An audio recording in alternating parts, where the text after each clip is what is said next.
warahmatullahi wabarakatuh. Selamat pagi dan salam sejahtera untuk kita semua.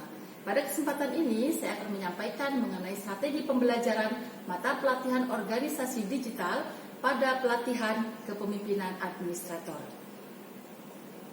Perkenalkan, nama saya Diah Zuriana. Saya adalah Widya Iswara Ahli Madya pada Balai Diklat Lingkungan Hidup dan Kehutanan Bogor. Mata pelatihan organisasi digital merupakan bagian dari agenda 3, yaitu agenda manajemen kinerja. Dialokasikan sebanyak 9 jam pelajaran 45 menit. Deskripsi singkat dari mata pelatihan ini adalah membekali peserta dengan kemampuan untuk memahami pengetahuan tentang konsep dasar transformasi digital, kebijakan terkait digitalisasi pemerintah, komponen kunci dan tantangan yang dihadapi dalam membangun organisasi digital untuk mendukung pelaksanaan kinerja organisasi, serta hal-hal yang perlu dilakukan dan pembelajaran yang didapat dalam penerapan organisasi digital. Hasil pembelajaran yang diharapkan adalah peserta mampu memahami kebijakan dan konsep transformasi organisasi pemerintah digital untuk mendukung pelaksanaan kinerja organisasi serta memahami proses penerapan organisasi digital.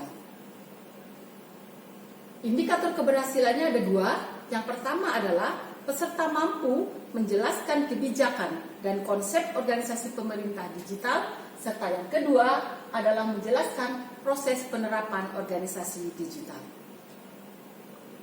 Materi pokok yang akan disampaikan pada mata pelatihan ini, yaitu yang pertama adalah kebijakan dan konsep organisasi pemerintah digital yang memiliki 2 sub materi pokok. Yang pertama adalah kebijakan terkait digitalisasi pemerintah, dan yang kedua konsep organisasi digital.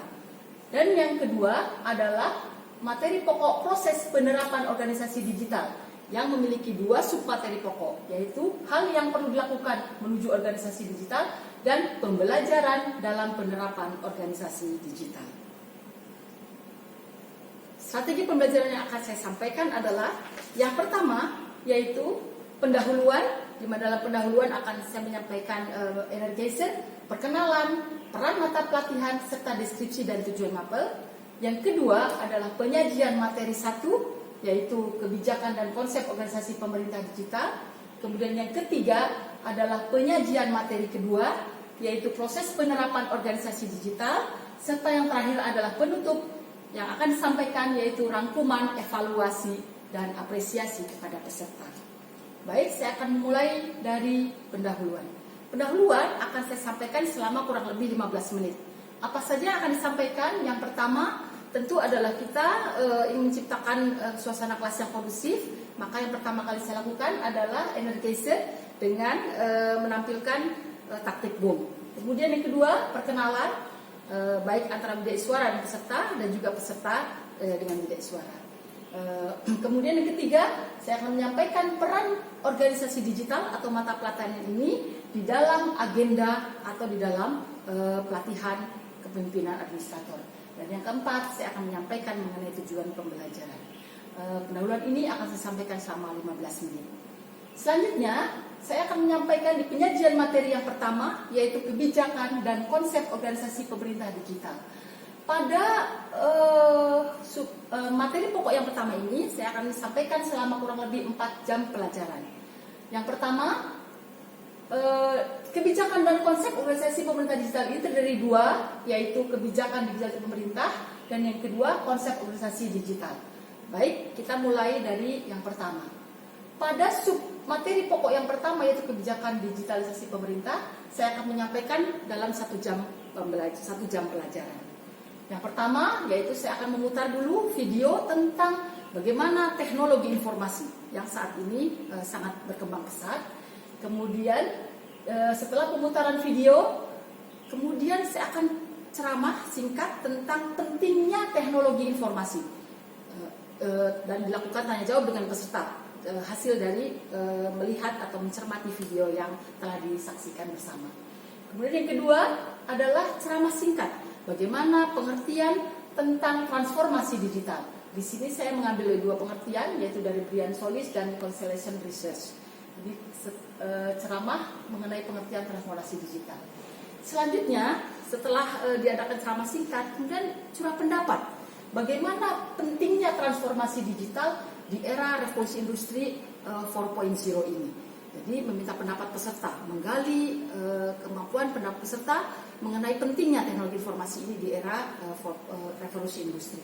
Kemudian setelah surat pendapat, kemudian dihimpun jawaban dari peserta dan kemudian disimpulkan secara bersama-sama bagaimana peran penting dari teknologi informasi. Selanjutnya dilanjutkan dengan ceramah singkat ya, mengenai apa itu elemen penting atau pendorong transformasi digital.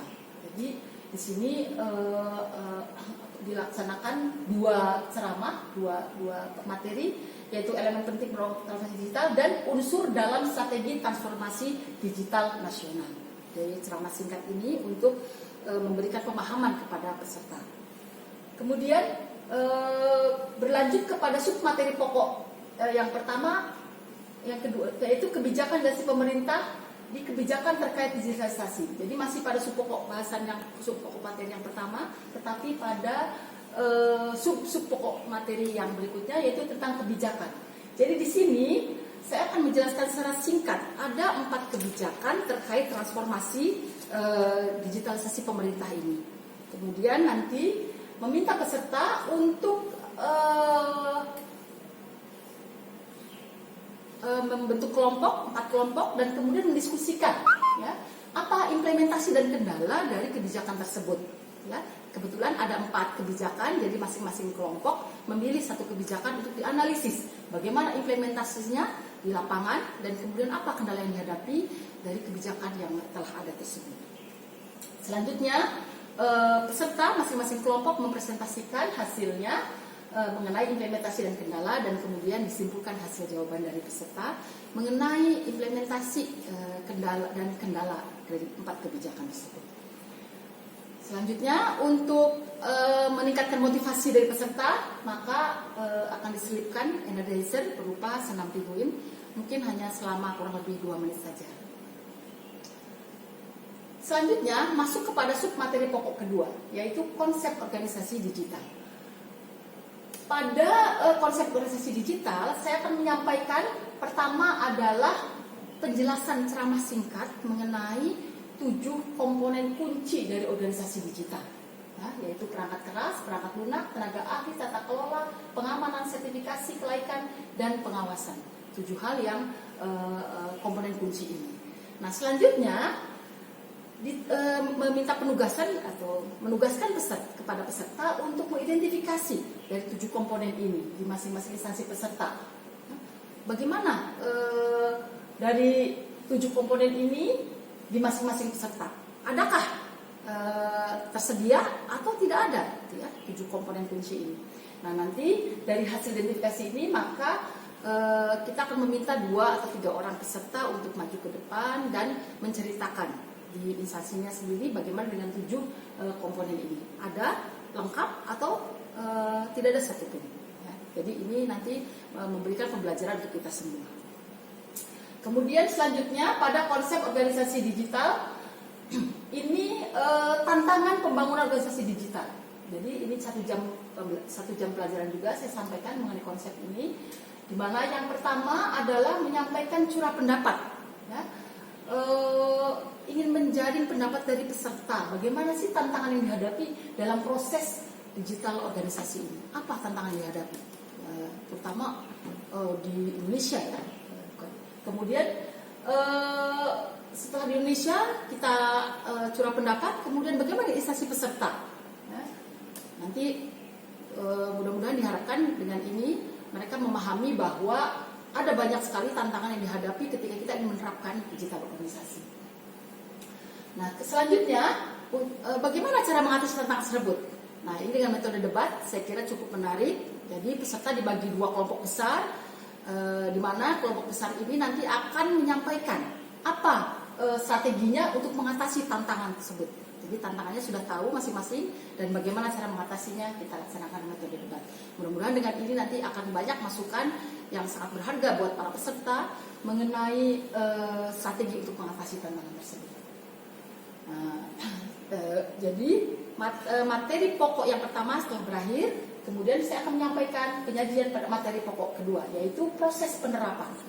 Jadi konsep sudah mengetahui, dan yang terakhir adalah proses penerapannya. Bagaimana di instansi masing-masing. Ini 4,5 jam pelajaran akan saya sampaikan. Jadi ada 2, yaitu hal yang perlu dilakukan menuju organisasi digital, ini sebanyak 2 jam pelajaran, dan pembelajaran dalam penerapan organisasi digital 2,5 jam pelajaran. Pertama, saya akan memberikan energizer dulu mengenai teka-teki karakter, supaya peserta termotivasi, karena ini kebetulan jam siang setelah makan siang. Kemudian hal yang perlu dilakukan menuju organisasi digital adalah saya akan menyampaikannya dengan menjelaskan dulu. Yang pertama, 7 hal menuju organisasi digital. Jadi saya sampaikan dulu 7 hal ini menuju organisasi digital. Kemudian kedua, diskusi kelompok. Bagaimana contoh konkret untuk menuju organisasi digital ini? Saya akan meminta peserta untuk membentuk menjadi 5 kelompok dan menyampaikan apa contoh konkret menuju organisasi digital. Kemudian selanjutnya adalah saya meminta peserta untuk melakukan window shopping. Jadi teknik ini mudah-mudahan membuat peserta menjadi bergerak, gitu ya, bersemangat untuk melihat dan mengamati hasil-hasil diskusi dari kelompok yang lainnya. Kemudian dari window shopping ini saya akan menyimpulkan hasil dari pendapat peserta. Dan yang terakhir, mata pelajaran terakhir adalah materi pokok terakhir, yaitu pembelajaran dalam penerapan organisasi digital. Di dalam pembelajaran ini saya akan menyampaikan selama 2,5 jam pelajaran, dimulai dari pertama ceramah singkat mengenai pentingnya penerapan organisasi digital. Ya. Jadi yang pertama, bagaimana sih pentingnya penerapan organisasi digital itu di dalam organisasi kita, pemerintah terutama. Dan yang kedua, setelah itu peserta ditugaskan untuk benchmarking secara virtual. Jadi masing-masing melihat di laptopnya setiap kelompok untuk bagaimana penerapannya di instansi lain, di Pemda lain, di pemerintahan yang lain mengenai penerapan dari organisasi digital. Setelah itu baru adakan diskusi kelompok. Apa sih kunci keberhasilan dari penerapan digital di instansi pemerintah tersebut? Nah, ini kelompoknya dibagi menjadi 5, sehingga nanti masing-masing akan memperkaya dengan keberhasilan dari instansi lain yang dicari melalui benchmarking virtual. Nah, terakhir adalah presentasi dari masing-masing kelompok mengenai hasil benchmarking, instansi apa saja yang telah berhasil, bagaimana kunci keberhasilannya, dan kemudian disimpulkan terakhir bagaimana sih sebaiknya kita dalam menerapkan organisasi digital. Demikian penyajian dari materi pokok. Kemudian yang terakhir adalah penutup. Selama 15 menit saya akan membuat rangkuman pembelajaran organisasi digital bersama peserta. Kemudian yang kedua, mengadakan evaluasi secara umum pembelajaran. Kemudian menutup pembelajaran dengan ucapan terima kasih dan apresiasi kepada peserta. Kemudian yang terakhir adalah saya akan menyampaikan proses evaluasinya melalui antusiasme dan partisipasi peserta, dan kemudian hasilnya adalah menganalisis bagaimana itu menganalisis benchmarking virtual. Itulah yang akan saya evaluasi dari peserta. Demikian saya sampaikan. Terima kasih. Assalamualaikum warahmatullahi wabarakatuh.